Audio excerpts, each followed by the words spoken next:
our next live for the Pathways to Healing counseling team. We're so excited you're here. And if you're watching on the replay, thank you so much for tuning in. If you have any questions or comments or want to say hi, feel free to make those in the comments and we will periodically be looking at those. So thank you so much. I am Kristen Boice. I'm a licensed marriage and family therapist and the owner of Pathways to Healing Counseling. And today I am joined by Mary Maas, and she's also a licensed marriage and family therapist associate. We're both EMDR trained, our whole team is, which is a treatment modality with 35 years worth of research that treats post-traumatic stress disorder, anxiety, depression. It's really a game changer when it comes to a therapeutic modality. So today, Mary and I are going to talk about what creates toxic relationships and how to break those patterns. So this is one you'll definitely want to tune into. Feel free to share this episode if it's helpful episode, like I'm on my podcast. If this live is helpful, feel free to share it. So Mary, tell us a little bit about yourself. So like Kristen said, I'm a licensed marriage and family therapist associate. Most of my work is with couples, either with both partners in the session, or I will work with individuals that are having relationship issues. And we do a lot of codependency work. So I also do anxiety, depression, trauma, but I would say that couples and family therapy is my first love. And you're so good at it. So I'm so glad you're joining us today to talk through. Really, we're going to be focusing on Dr. John and Julie Gottman's work. They have kind of pioneered this research on what kills relationships. Tell us a little bit more about how they came up with these 4 relationship killers and a little bit about how they can predict whether a marriage is going to make it or not in just a matter of moments, really. Yeah. So John Gottman was a researcher for the University of Washington, and they had this thing that was called the Love Lab, which is so funny, but it was this apartment, and they would have couples actually live in the apartment for a period of time, and it was highly scientific. They had them hooked up to pulsometers and blood pressure cuffs and all this. So they were doing the technical side of everything. But anyway, they would observe these couples. There were cameras in the apartments, and the couples would just go about their normal day-to-day of eating meals and, watching TV, whatever they would do. And so they did years and years of research. And the one main study, they followed a group of couples. I think it was like 130 couples over the course of 7 years. And they attempted to predict which of those couples would divorce by the end of the 7 years.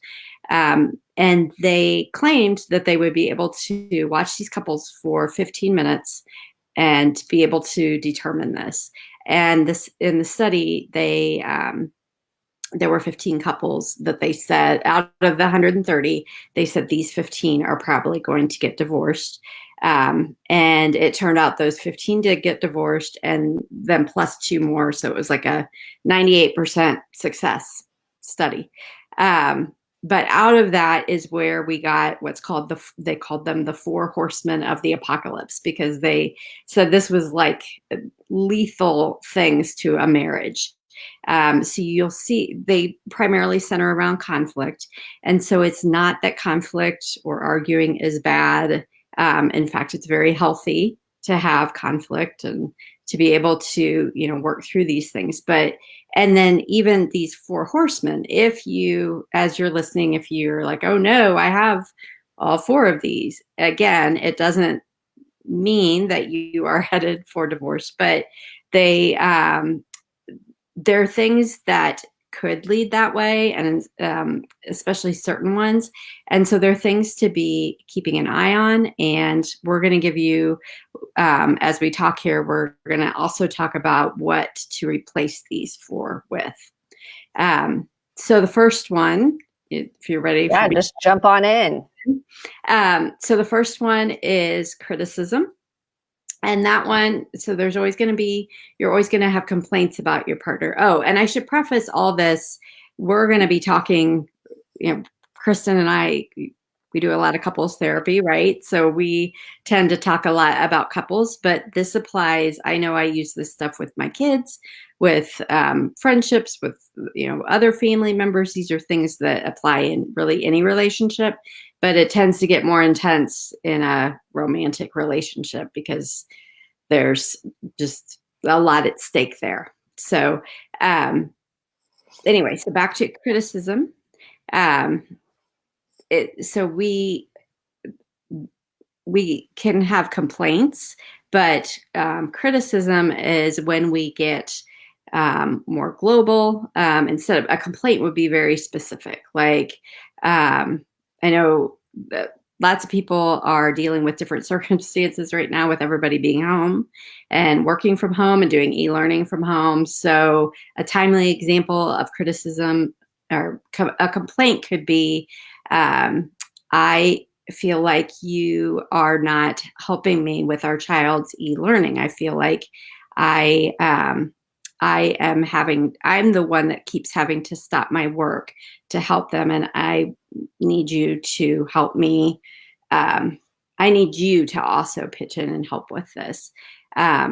Criticism is you never help us with anything. You don't care about us. All you care about is your work.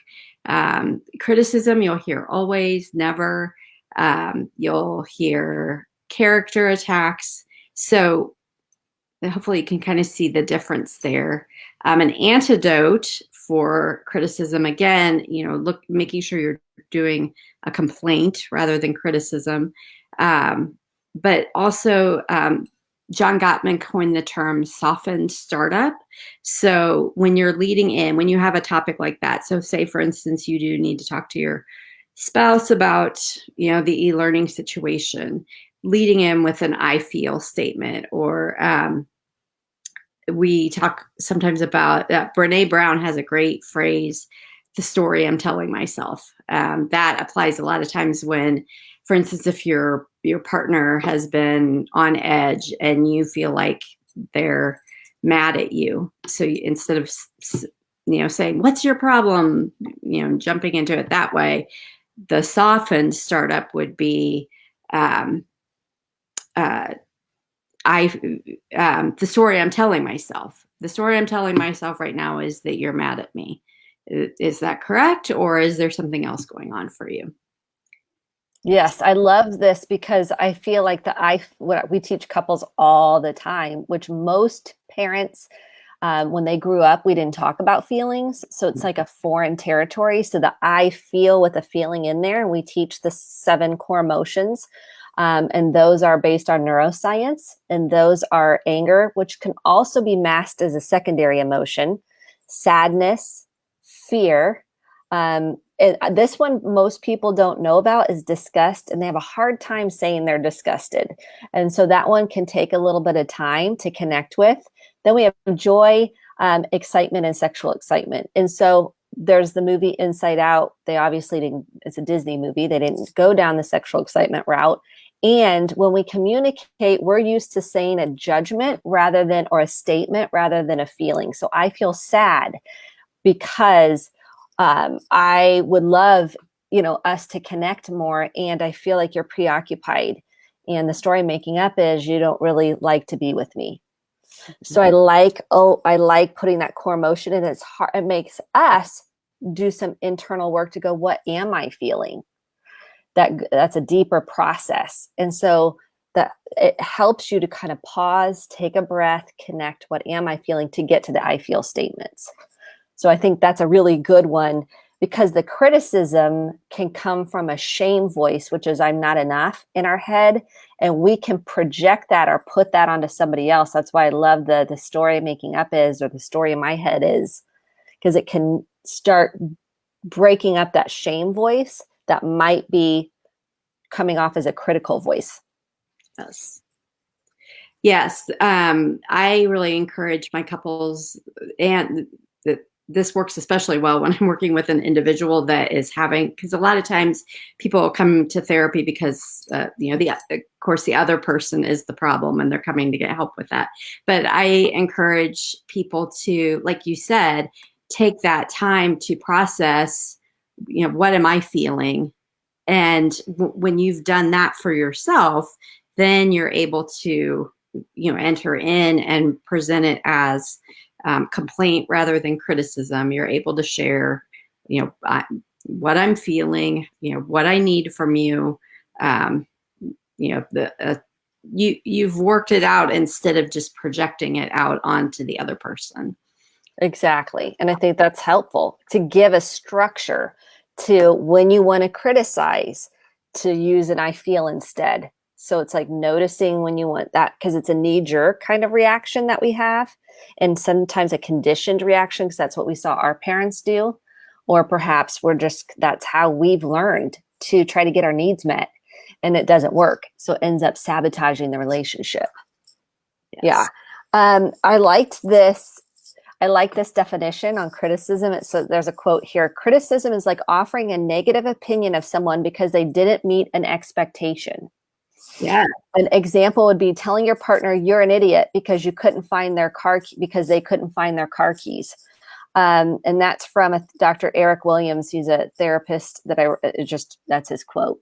And I liked that. And it says, this is damaging to the relationship because instead of inviting a conversation of emotional connection, which is what we want, you invite a conversation of emotional and verbal attacks, which creates a vicious cycle. Mm-hmm. So I thought that was a really good way to kind of frame the net of what criticism does.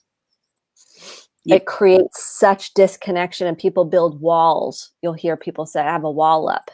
It's like they're trying to protect themselves from criticism. So, okay, what's number 2? So number 2 is contempt.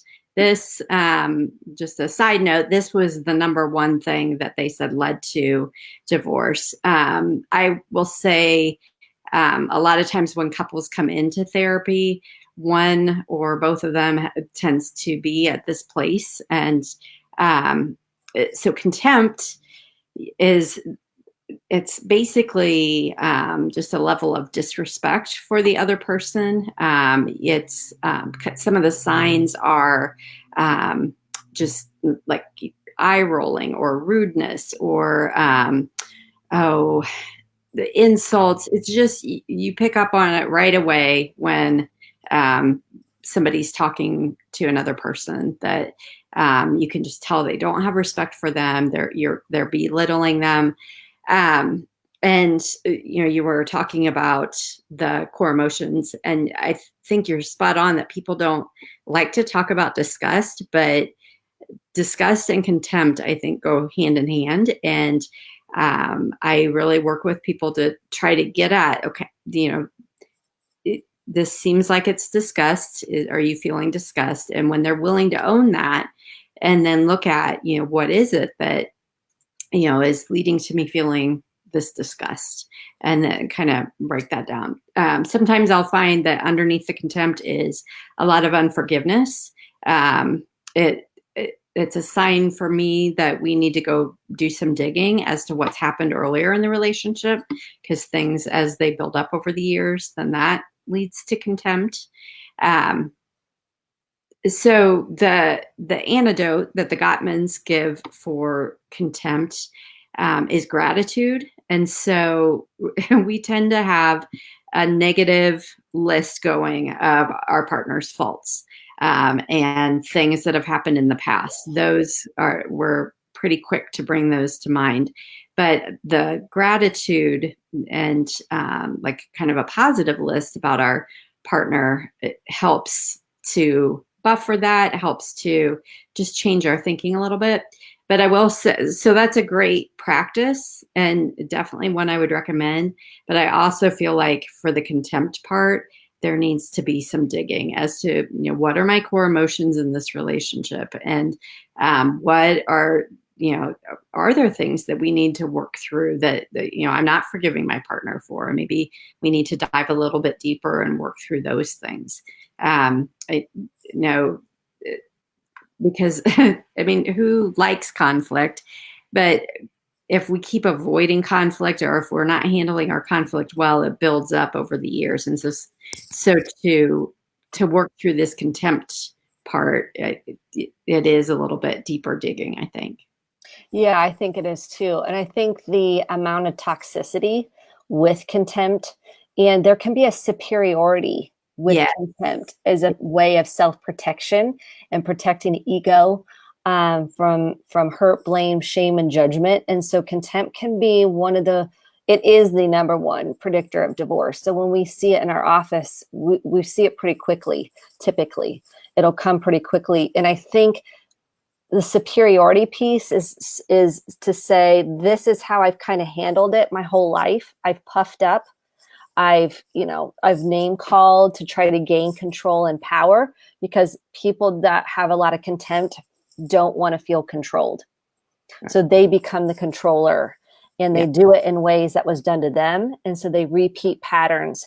And that's what, and really ownership of these is critical. So I can't change another person. If I have contempt within me, I have to recognize and be willing to own that piece in order to change it. So I think that's another piece in terms of getting to the antidote, is taking ownership for those parts of yourself that do go, ooh, I do that sometimes. Because we all have these on some level at some point, and we can go, oh yeah, I felt really hurt. My shame got triggered. And so to protect my shame, saying I'm not good enough, or I'm a terrible wife or mom, I use contempt to try to get my needs met, to try to get something back from my partner or some control. So I think that's an important piece. It is. As that digging deeper.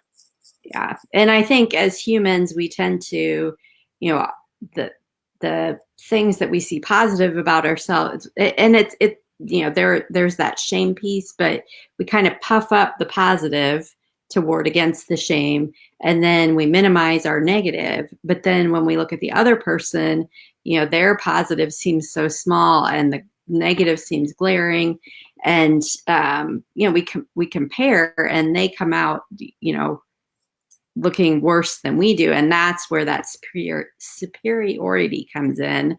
And so it does take ownership of, no, my partner isn't perfect, but I'm not perfect either. And I have my faults as well. Yes, I remember when I don't remember, it might have been a sermon or something I heard. And I remember him going, we point at the other person, but there's three fingers pointing back at me. And I was like, that is so true. Because we spend a lot of time pointing the finger to protect ourselves, so I don't have to feel and deal with my stuff, my feelings. And I love that. It's like, okay, we can go into therapy thinking I'm going to fix him or her. And a lot of people do. And what happens is, I can't fix anybody. They have to take responsibility and recognize their patterns, and then be willing to go back to see, how did these patterns form? How did this contempt pattern, how did this criticism pattern form? And are they willing to work on it?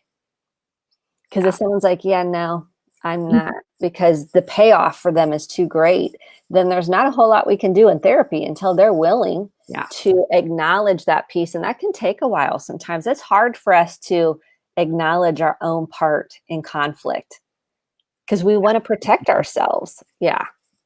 Okay. So number 3. Well, the protect ourselves, that leads into number 3, which is defensiveness. When I see this in the office, I always get this mental picture of, so the one person says, the criticism or the contempt, and then the other person gets defensive. And it's like, I have this picture in my mind of like this, the battle with the shields and the firing the arrows at each other. And so the defensiveness, when the other person hears that criticism or contempt, or even a well-formed feeling statement, complaint, they can go into that defensiveness. And it's like they put their shield up, and then they also tend to fire something back, like, well, yes, but you did such and such. And then the other person, then they put their shield up, and then they fire an arrow back. And then we've got a battle going instead of like a true sharing of feelings, a true working through for a solution. So the antidote for that is to take responsibility, like we were just saying, but actually, let me back up and just say, even before that, when your partner comes to you with a complaint or criticism, or, I mean, whatever part of the spectrum it's on, when you receive something from your partner, taking a deep breath. Because when somebody comes, yes, when somebody comes to me with even when it's like very nicely put, I feel that like that shame, like we all have that. We all got in trouble as kids.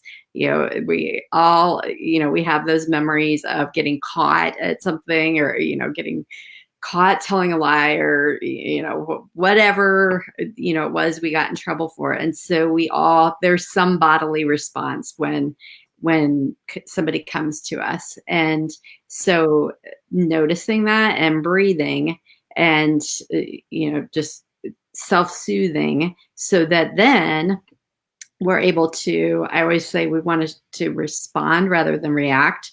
So the breathing and the noticing that, it calms us, and then we're able to respond to what has just been brought to us. And part of that response is, okay, is this valid? Is this true? Is this something I've been doing? And even if it's not, even if they are 100% wrong, empathy goes a long way. Like, I can see how that this must be really hard that you've been feeling that way. So going back to the e-learning example, that if my partner came to me and said, I don't feel like you're pulling your weight on helping with this e-learning, then, and I feel like I've been doing a lot, I can take a breath and empathize, and then we can, it goes back to that soft startup again. It's a softer way of approaching, and my partner's then not going to be putting their shield up and having the battle go back and forth.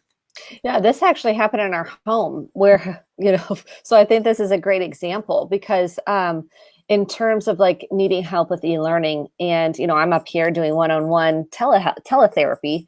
And so my husband's downstairs trying to kind of troubleshoot the e-learning.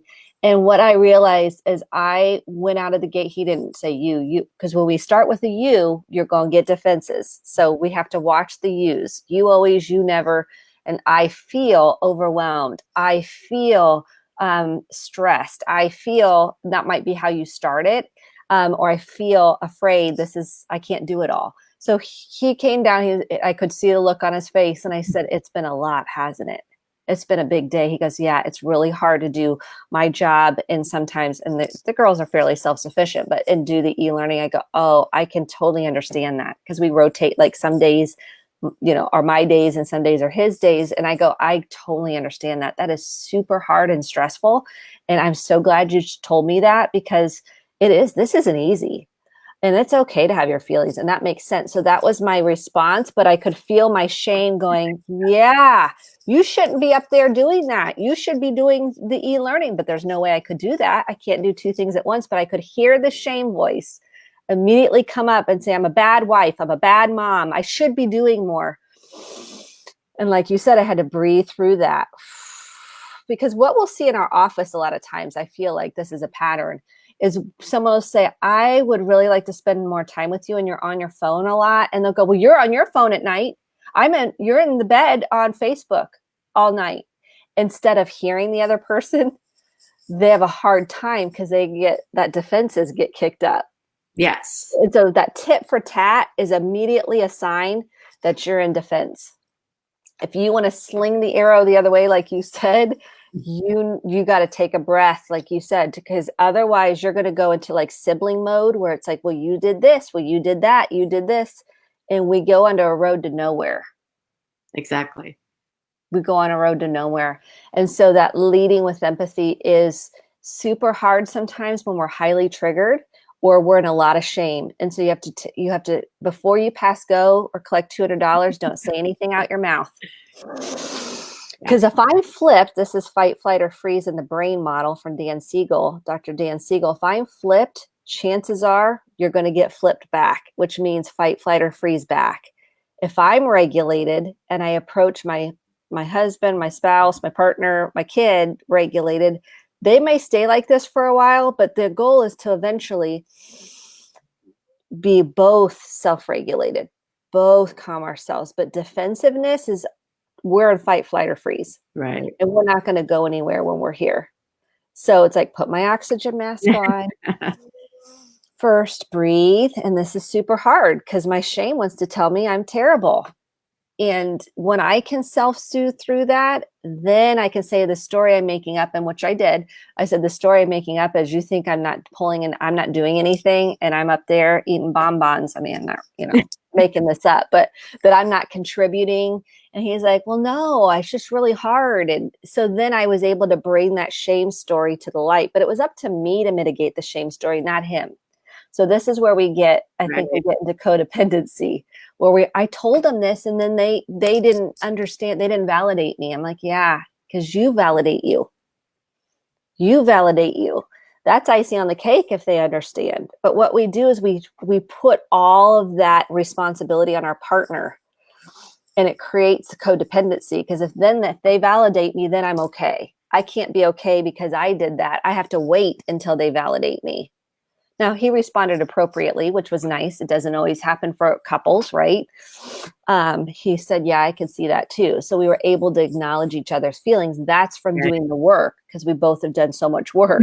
That wasn't just overnight. I mean, we didn't grow up like that. So this is to get to that part, we didn't have the skills before. You learn the skills.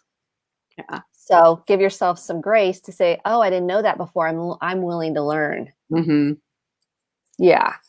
So I'm picturing how that would have played out if you just reacted when he said that, and then he probably would have been tending to your feelings, trying to, or he would have gotten defensive, and it just would have taken a different course. And then the next time he felt like sharing his feelings, he might not have. Exactly. If we want to have that emotional intimacy, like you said, the way it ended up, he shared his feelings, you shared your feelings, you had a conversation, you probably felt better after that conversation. You got to, it was a safe place to process, this is a hard situation. But instead of it becoming a battle, the tit for tat, the arguing, like siblings. Exactly. And I think that's also doing the work of the inner child, because sometimes we can react like a teenager. We can respond like a little boy or a little girl. And then we're looking to get our needs met from our partner. And then if we have expectations, which are, Brene Brown says, resentments waiting to happen. Mm, yeah. Resentments waiting to happen. And if the person doesn't meet my need, now I'm in those I'm in criticism, contentment, defensiveness, or the next one. We'll segue into.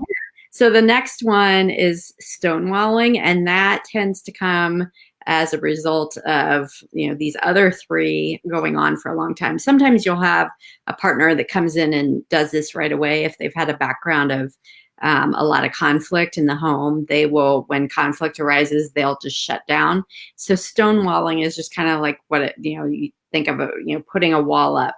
The partner that stonewalls is when conflict arises, they will either shut down, or they will walk away, or they will they'll leave the house, they'll go into another room, they'll turn on the TV. They're basically putting that wall up, and they're like, nope, I'm not engaging in this conversation.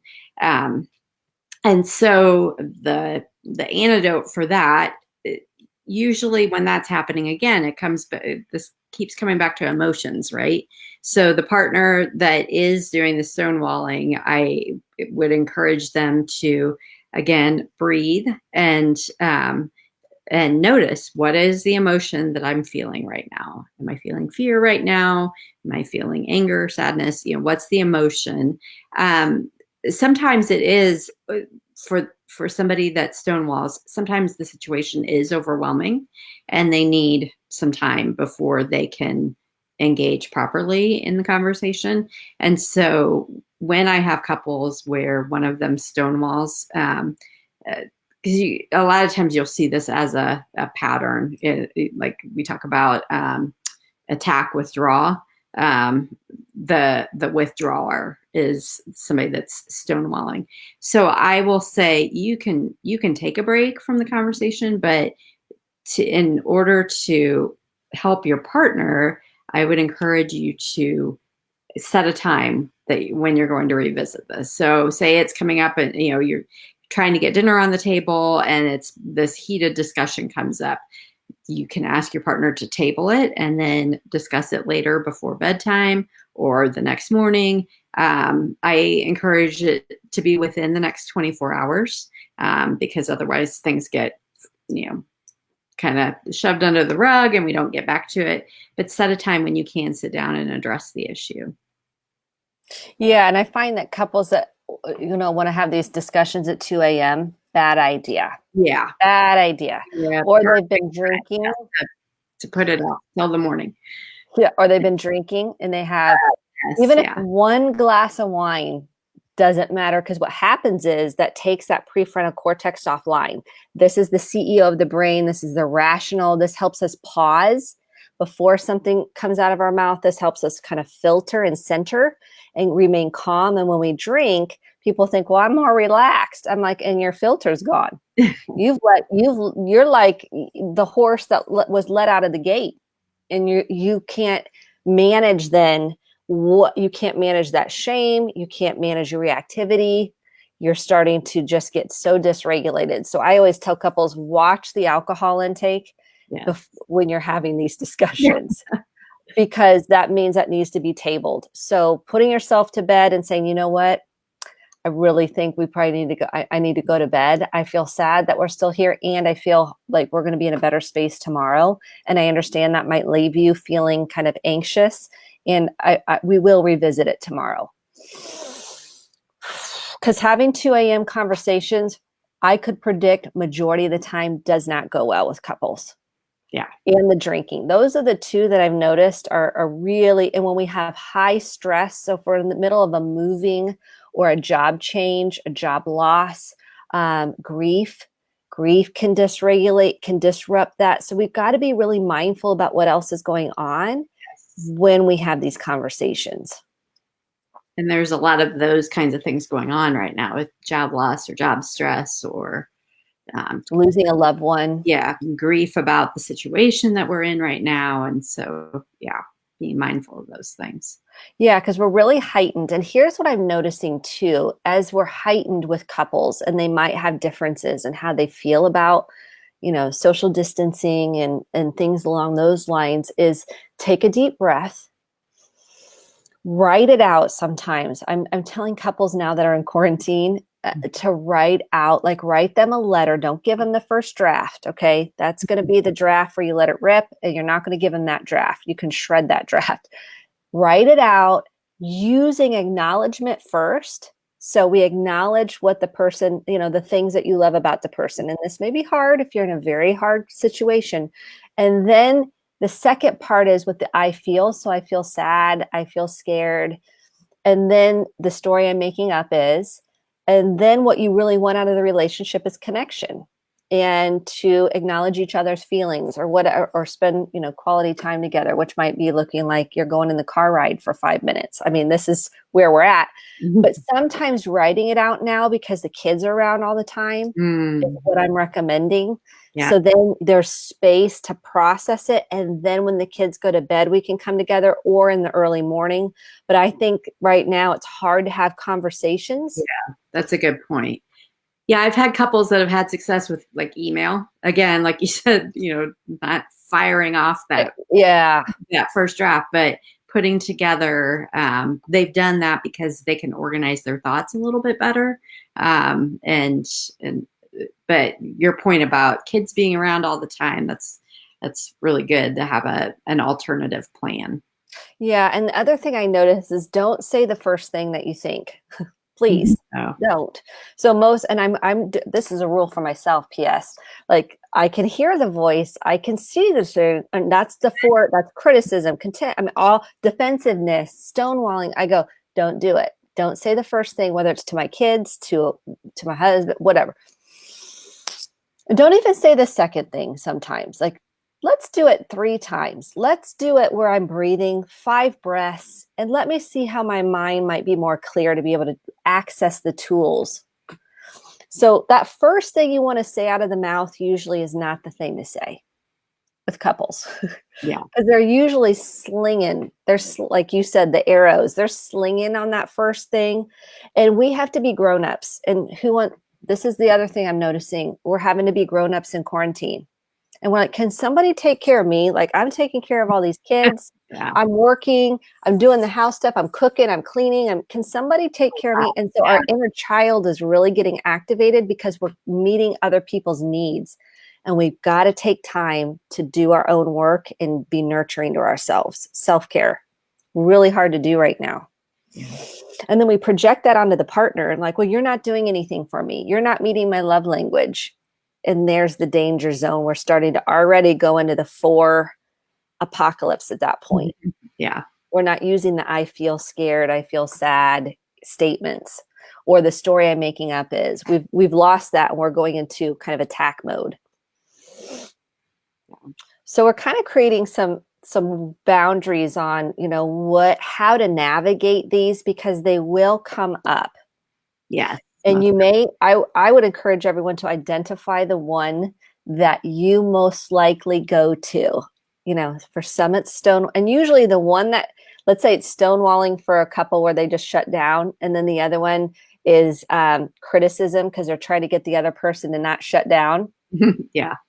Okay, so the tactics we're using aren't working, but to notice the one you go to and probably have gone to since you were a kid, and then learned or observed this in your family system. So I'd encourage everyone to notice maybe 1 or 2 of your default ones and start really becoming aware of that and noticing your feelings and really processing through those feelings so we're not projecting them onto the partner. What else do you want to say about any helpful pieces to navigate this? A couple things. One, I've been talking to my couples a lot lately about kind of looking at their week, because our life is so, everybody has different scenarios, but for the most part, everybody has a very different new normal. And I really feel for those couples where they're, both working full time and are either doing e-learning with their kids, or they have little ones that would typically be at daycare. That's really hard too. And so being realistic about, because what I'm seeing is people are expecting themselves to be the same level of employee as they were, and help the kids do all the things, and get 3 meals on the table. And, so what are, sitting down and looking at, okay, what are realistic expectations and what are not during this season. And then the other thing is looking at your whole week and looking at, it's a lot to expect to be 24/7 with your spouse, your kids. When do you need a break for some time you were talking about self-care, to do a little bit of this processing, to have just like some time just to decompress and to process your feelings, and to, whatever it takes to kind of reset to be ready to go at it again. And then the other thing I would say, you mentioned a couple of times expectations, and I think that's huge, especially as we're re-entering after the quarantine, and things are going to be kind of shifting over the next few months of who we can be in contact with, and what the virus hasn't gone away, and so we're still having to navigate that. There's a lot to think about, and excuse me, couples can be on, one person has a certain list of expectations and the other list, and so being able to talk through those and realize oh, that just because it's my expectation, it might not be the other person's. And then also, even with things around the house, things that we're expecting of the other person. So, like, for instance, maybe I expect, a clean counter all the time. So if you make a sandwich, you are going to put everything away afterwards. And maybe maybe other people in my house don't have that same expectation. And if I'm finding myself running into this over and over and repeating myself over and over, maybe it's time to just go ahead and just clean that up, because I'm the one that values the clean counter. Maybe somebody else doesn't. And so maybe it's time for me just to clean that up. And I can see the thought of, well, you're enabling them to, by coming behind them and cleaning them up. But maybe it's serving them in that way and realizing that they're doing other things to pull the weight. And I'm not necessarily talking about, maybe, you do need to be doing some training with your kids, but I think I have in mind like a spouse, that if a spouse, grabs a quick sandwich and goes back into work and the counter is a disaster, maybe, you being kind to them that day is just going ahead and cleaning it up for them and realizing all the things that they do for you and for your family. Yeah. So sometimes you just have to decide, yes, is this worth it? Exactly. Is this worth it? Is this worth the battle that it's going to be? Exactly. Is this worth it? And if you go, you know what, it's not that big of a deal, I can live with that. You're making a choice. And that is empowerment too. That's empowerment too, because you're not dependent on how they react or respond. You're going, I can live with that. It's okay. Now, there might be some other ones that you're not going to be able to live with that so much, and those you'll have to navigate. That's where a professional comes in. If you feel stuck and you're like, I really don't have these tools and I don't know what to do, and I feel lost and stuck, like you're in the forest and can't see a way out, then that's where marriage therapy comes into play. It can be really transformative if both parties are willing. If one party is not willing, then if you're really feeling stuck, then you get help. This is the other piece. You're like, do I come in? I'm like, yes, you come in. You come on in, and we will work with you, and we will navigate this together. So you don't have to be dependent on the partner to come in. That's the misnomer about marriage therapy, because that's a big question. Because they say, oh, I don't know if I'm going to get anywhere if my partner doesn't come. That means you're going to get somewhere, and that's okay.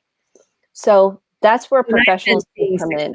With when the one person comes in and then they start changing, and the partner takes notice of that, and then they're more willing to get help because they're seeing their partner show up in a different way, and they want more of that. So that's kind of the success stories I've been seeing. Yeah. So when in doubt, sign yourself up. And I know it's scary, and I know because we've all done it. We've all gone through our own therapy, and we know what it's like to make that first phone call. I mean, it's scary. You're like, I'm calling a stranger. And this isn't a pitch for therapy. This is just to let you know you don't have to navigate this by yourself. And listening to content, taking in, reading books, reading articles can get you far. And then you might be at a place where you're ready for the next step. So I appreciate, is there anything else you want to add in here as we close out? Yeah. So thank you so much, Mary, for your heart, for your time. I know you really love helping couples and families and transforming and generational patterns that have been there for so long, and empowering people and equipping people. So thank you for all the work that you do. Thank you for everybody that listened today. If this was helpful, feel free to share this with maybe your partner or whoever in your family might benefit from hearing it. We greatly appreciate it. We really want to help as many people as possible. So thank you so much. And I hope everyone takes a deep breath today and know that we can get through this together. Have a great day, everybody. Bye-bye.